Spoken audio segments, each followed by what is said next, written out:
Welcome in, everybody, to Betting Pros. It's time to place your bets. It is me, Joey P, Joe Pisapia, and this is BP NFL. It's time to look at the beginning of the season. Every single Wednesday, we're going to be looking ahead to Thursday night football, and to help me do it is my old pal, and I don't mean old, we've been friends for a long time. He's very young, I'm old. Scott Bogman is back with us, the host of College Football of the Dynasty Podcast and co-host with me and the Welsh Out of Bounds every single Monday, 2 p.m. Eastern over on our Discord. Boggs, college football has begun, NFL is beginning, and we get to be the first standalone game breakdown. How excited are you that we are back with an actual really great game to kick things off? This is a great game, first of all. It took me so long to pick these because this game is so close. But also, let me tell you about my week this week, Joe. I get Thursday Night Football, and I do a stream for ITL over there.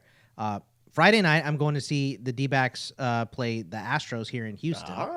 Very nice. Saturday, I get Texas versus Michigan, and then first NFL Sunday on Sunday. How great of a week is that, dude? I am super got pumped. Standalone football Thursday and Friday. I heard they're going to be playing Labor Day next year. Listen, Roger, slow down, okay? Relax.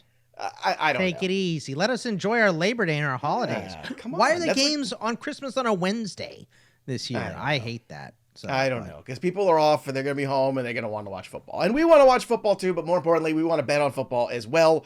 And of course, we want you to join us in our little group that we like to call the NFL Podcast Group. So we want you to go ahead and pick games along with us, because guess what? You can win some free stuff. So if you want to join, it's very easy and it's free once you have the Betting Pros app. If you're a user, you go visit the community tab in the Betting Pros app, or you can go right to the link bettingpros.com/NFL contest. That's pretty easy to remember because it's an NFL contest, right? bettingpros.com/NFL contest. Sync your picks and use the quick pick feature on the Betting Pros app, and you get a chance to win weekly and monthly prizes. Again, it's free to get in there. You can elevate your betting strategy and join the conversation today at bettingpros.com/NFL contest. All right. The 2024/25 NFL season begins with the reigning, defending, undisputed champions of the world looking for a three-peat that nobody has done ever, and that is the Kansas City Chiefs. At home, 3-point favorites against the Baltimore Ravens. You're getting even money on ESPN Bet at BetMGM, -115 on the +3 side for Baltimore. The total here, the best one so far, ESPN Bet is giving you 46.5 over on Betting Pros at -105. At BetMGM, you can get the under at -110. That's 47. And then if you like the Baltimore Ravens for the upset on the money line, it's +130 over on DraftKings. The crown is yours. Bogman, let's break down this game here. What do you like in this one? Again, a bit of a grudge match from the playoffs of last year where a bitter taste in the mouth of the Baltimore Ravens. Now the Ravens get a shot at their revenge. They have King Henry they have brought in, but it is the Chiefs who did lose week 1 last year in this same standalone Thursday night game. Have they learned their lessons, Scott Bogman, year over year? I think they have. And, first of all, week 1 kind of sucks, right? It's tough to bet. There's always chaos. There's always craziness. I mean, we saw it on the college side as well for week 0 and week 1. There was some crazy stuff happening, but I think I'm just going to take the Chiefs here. They're at home. Maybe I'm making the same mistake 2 years in a row, right? But I'm going to take the Chiefs here. I like the under as well. We saw in the AFC Championship, Kansas City dominated time of possession in that game. It was like almost 40-20. It was they were dominant on that side. Baltimore made many mistakes in that game that I think they'll correct here. So, but even if it's even, I think I respect these defenses, especially this early in the season, to lean towards the under. So if I'm picking the game here, my favorite bet as of right now is the under, and I lean towards Kansas City, although I don't really like either one of these because it is week 1, and we have seen Kansas City lose in this spot. And Baltimore is a very good team, but I like them at home. Well, look, you're getting even money on that 3 for Kansas City on the minus side, so I'm pretty where you are here. I think they can control this football game enough.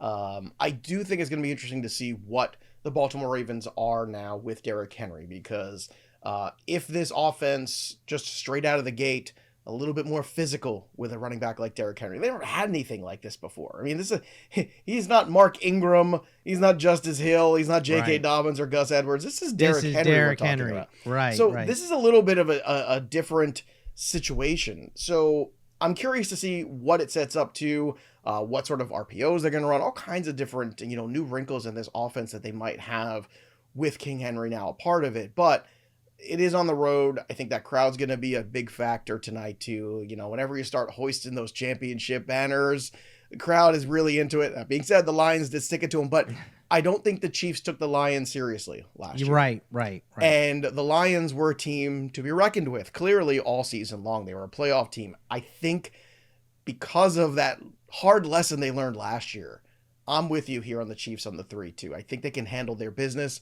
We'll see how that all works out here. But look, there's a very good chance you're going to see these two teams again come January playing each other. Very good chance of that. All right, Bogman, let's take a look at some of the props you like. Also today, we're going to give you our favorite touchdown calls. We're going to give you the same game parlay of the day as well as we go through these games. But Boggs, let's start here in the prop department.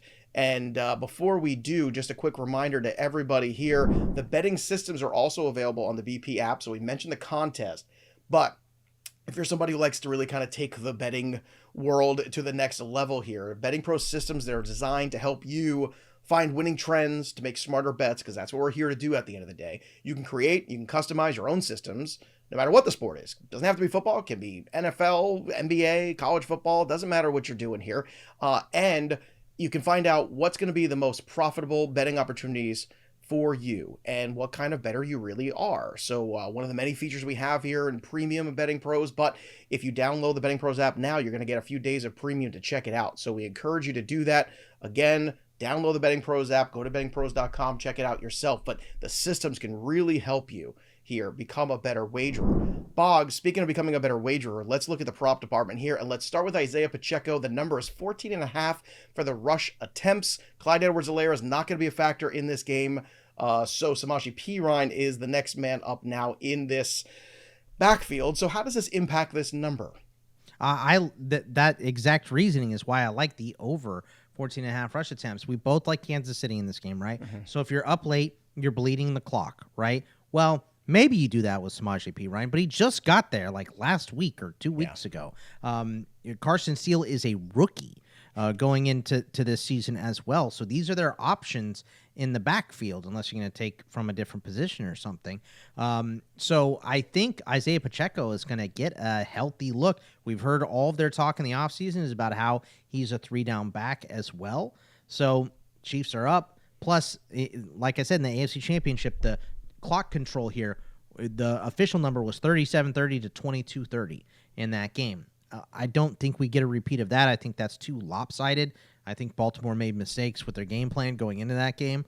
But if I think the Chiefs are going to win at home, I still think they're going to possess the ball a little bit more. And I think there's more carries there than 14.5 for Pacheco.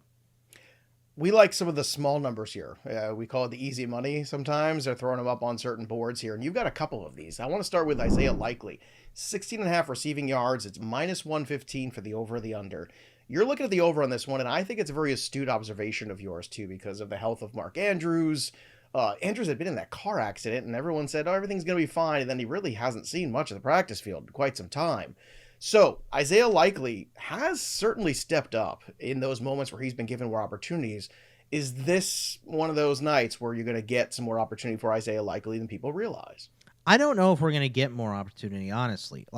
We'll see. Like I said, I think Kansas City is going to control the clock here. But if they are controlling the clock, and if it is late, then we will see Lamar passing the ball to try to play catch-up. And they've talked about in the offseason about Isaiah Likely potentially becoming maybe even the number 2 receiving option behind Zay Flowers. If Mark Andrews is slowing down, he could get a lot of work. I think he's a better just overall receiver than Rashad Bateman or Nelson Agholor. So also, any game that he had 2 receptions or more last season, he went over this 16.5. He can get it all on one catch as well. He can be a deep threat. So I'm just thinking we're probably going to get 2 catches from Isaiah Likely. I think his usage will be up from where it was with Mark Andrews on the field last season. Maybe even, like you said, in particular in this game to start the season, maybe we have Mark Andrews on a pitch count or something like that coming off this car accident, even though they're signaling to us that it was really not that big a deal.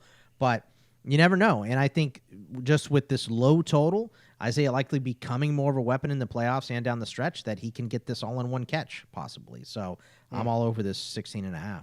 I love the talent of Isiah Likely, too. I feel like every time he's been given the opportunity, he has shined. And when you look at that wide receiver core, I think he brings a different dynamic because of that size, too. If you can want to line him up in the slot, do some fun things with him. I want to see, again, this is going to be really telling, I think.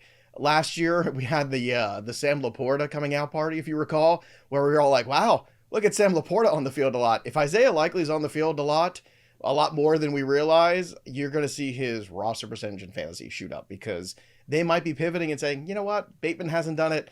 Zay Flowers had some, drops last year. Maybe getting Likely more involved is a way to go. So we shall see. Now, the next guy you're going to talk about, I got to be honest, this was a big surprise when you put it in the show sheet. I did not think we'd be talking about this next player. It is a low number, so let's chat about it. What do you have here for prop number 3? Lay it on the people. Nelson Agholor under 1.5 receptions. And that's obviously hard to get lower than that. But he played in 16 games last season. Half of them, he had 1 or 0 receptions. I'm not a big buyer in Rashad Bateman. Our boy Wormley and I talked about it. I said, I have 0 interest, like a car loan, on Rashad Bateman. But the way they've been talking him up, the way he's listed on the depth chart, is over Nelson Agholor this season. So they're expecting a little bit more from him. Isiah Likely, like we said before, has taken a step up. Mark Andrews is back. Plus, they're probably going to run the ball a ton with Derrick Henry and Lamar Jackson to see how those two work off of each other. So in this game, plus there are, I know we lost L'Jarius Sneed, but Shamari Connor was a really good player for the Chiefs in limited action last season. I'm excited to see what he can do with more of an expanded role here on the defensive side and playing a lot of that slot. So I just don't really like Nelson Agholor in this game, especially if this does trend more towards the Chiefs holding the ball a ton. I just don't know where his opportunities come from. So I'm going to go on the under 1.5 for Agholor. It's a low bar, but I think we still stay under that. Anytime I hear Agholor, I still think about the old thing of the Philly Nelson broadcast. Agholor. Was it the Eagles fan he saved? I couldn't remember what the circumstance. I had to Google it. The building was on fire, and they dropped the baby, and he the caught guy it. saved the baby, and he caught the baby, and he had this moment on TV, and he's like, yeah, I caught the baby, unlike Nelson Agholor, who couldn't catch nothing. Oh, my God. That is quintessential Philly. Just moments there. Welcome to Philly. Priorities, baby. Love you, Philadelphia. Spent some of the best years of my life in that city. All right, let's go to Xavier Worthy, a guy who has the potential for some big plays, one of your Texas boys. So let's talk about him. The prop for him that you like is the 20.5 for the longest reception. He's a big play guy. More on Xavier Worthy to come in this show, but let's start here. You're taking the over on this one. So we saw some flashes of this in the preseason, which I liked. I got very excited about the Xavier Worthy, Patrick Mahomes, deep threat all of a sudden. I think this could really change the whole dynamic of this Chiefs offense, and I think you're with me. Well, we have all of the pieces in place for the Chiefs, right? This is why I like them in this Hollywood game Brown, too. but I don't know if that's really but I'm not even talking about Hollywood Brown as a player. Like I'm just talking about the pieces of the offense that they've been trying to build towards, Chiefs. Right? Yes, they haven't had this deep threat since Tyreek Hill left. They've been trying to fill it in with Sky Moore and Watson and MVS and different guys, and it just hasn't worked out. Worthy is that dude. He is a home run hitter. He's a big playmaker, and I think the first offensive play from the Kansas City Chiefs is going to be a play action hitter over the top to Xavier Worthy. Maybe I'm wrong, but I think you want to start out with a boom. You at least take that shot early and see if your new guy is working. And I think even if that doesn't work later in the game, you're going to see Xavier Worthy come up big in a big spot. So maybe because he's a rookie, the downside of this is maybe because he's a rookie, they limit his snaps in his very first week, especially because it's on Thursday. But with Hollywood Brown down, I don't know that they can really afford to do that. That is my whole point. Like, I know they, I know they've been like shopping in the bargain basement trying to bring in some depth lately, but I'm with you, which is Brown not being on the field gives him more opportunity, I think, tonight, maybe than he was earmarked for in the first place, just out of necessity. And I think if Patrick Mahomes is being honest, he wants the threat of Xavier Worthy on the field, and I think so does Andy Reid, to stretch that field a little bit, keep those defensive backs honest, because that guy gets by you, man. That's a big play. And those kind of big plays really take the air out of a defense. You and I both know that. And that is a huge thing you could do at home, kind of stick the knife in with one of those big plays. I could see that happening. Let's go to Travis Kelce. My daughters are very excited for Thursday night football. One, because she's a Chiefs fan, both because they're Taylor Swift fans. So let's get to the Travis Kelce prop here. Receiving yards, 56.5, and receptions, 5.5. Let's break these down. Well, listen, what I did last night was I went back and I looked at Travis Kelce versus Baltimore. And here are all of his lines in his career against the Ravens. In 2015, 7 targets, 6 catches, 73. In 2018, 9, 7, 77. 2019, 8, 7, 89. 2020, 7, 6, 87. 21, 8, 7, 109. And 24 in the playoffs, 11, 115, and a touchdown. So he's never gone under either one of these in a game against the Ravens in his career. So wheels up. Let's go with Travis Kelce here, coming in as healthy as he's going to get for sure in week 1 on the big stage. He's still Mr. Old Reliable for Patty Mahomes. We want these Taylor Swift numbers. So I like Kelce this week. Yeah, me too. All right, let's get to the same game parlay of the day. And I'm taking the Travis Kelce reception total 5.5. I think he's going to see more targets than you could possibly fathom in this game. I think it's going to be closer to that, 9, 10 number than it is 6 or 7. So I think this is a comfortable one to start with. Then I'm taking the Xavier Worthy over on the 43.5 receiving yards. Again, he could get this on one play. We know this. So that's why I like it. It's a very low number. He's explosive. It's the same reason later in the week when we talk more about some of these games, the Christian Watson number too. Like, I like that. We talked about that on Out of Bounds, right? Because he can smash that in one play. Then Derrick Henry taking the over on the 65.5 rushing yards. So Henry over on rushing yards, Worthy over on receiving, Kelce over on receptions. You put those 3 together, you get plus 474 right now. That's what's the facts of life. You put those together. That's right. And somehow Mrs. Garrett comes in here and says, "Oh, you're betting too much money on everything. Why are you throwing the ball to Kelce?" Blair. By the way, if you get the facts of life reference, you should probably go get a colonoscopy right now. Just saying. You should probably go figure that out. And if you're looking to build your own same game parlay, check out the Betting Pros Same Game Parlay Builder. It's available right now. You can put multiple bets with a single NFL game. You can leverage the insights and look at bet recommendations, EV ratings, cover probability, and a whole lot more. It's perfect for your betting strategy by analyzing your overall correlation grades and projections. I love a good correlation grade, Boggs. I know you do too. Mm-hmm. And again, if you want to put these together, go to bettingpros.com/parlay, or on the Betting Pros app is where you can finally put the SGPs together. People have been asking for this tool, and we gave it to you in 2024. You're welcome, America. All right, it's time to call a touchdown. Boggs, where are you going for yours tonight? Lamar plus 235. I'm doubling up on that. I mean, come on, Joe. You get down to the goal line. You have Derrick Henry there. Give me a little bootleg and an easy walk-in touchdown for Lamar. That's what I see. I love the, I'm not betting it, but I'm really tempted the Derrick Henry passing touchdown because, like, stick it to Andy Reid. It's like, I got trick plays too. John Harbaugh, salty still from that playoff loss at home. But instead, I'm going to go with a quarterback as well. I'm not going with Lamar Jackson. Give me Patty Mahomes plus 470.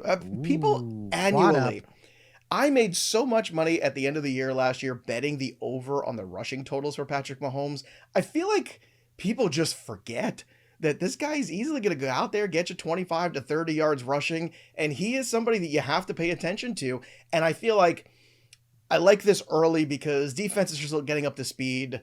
They're still getting their wind too. When you get to the third or even fourth quarter, maybe you do cover everybody, but then Mahomes gets loose somewhere around the 8-yard line and he just runs it in himself. I could see something like that happening. So Patrick Mahomes is a big number too, plus 470. This could really make your day. So we are setting you up for success for Thursday Night Football. No excuses. We are so jacked up about this game. It's unbelievable. And I know you are too. Make sure you're using the Betting Pros app. Download that bad boy. Sync your sportsbooks for free and join the party with us. And make your picks count for something. Even if you don't want to bet, the NFL contest is a great way for you to just kind of win some free stuff and pick games and just have a good time when you're watching the games. And you could do that at bettingpros.com/NFL contest, or when you download the app, again, look at the community tab and look for the group in the NFL contest there for the NFL podcast, so you can get involved with that. Scott Bogman, I am so happy we are back for Thursday Night Football. We're back. Ooh, wait. We are back with a vengeance, and thank you for joining us. Don't forget to subscribe to the Betting Pros Podcast wherever you get your pods, and don't forget to subscribe to our YouTube channel. It's glorious. Bogman's got the college football on lockdown with Seth and Terrell. We've got 5 days a week now of NFL coverage. We've got the daily juice. We've got everything for you. And basketball is around the corner too before you know it. So make sure you're sticking with us. And again, ring that bell for notifications. You know, every time a piece of content drops here on the channel, that'll do it for us. But the story of the game goes on. For Scott Bogman, I'm Joey P. We'll see you next time, kids.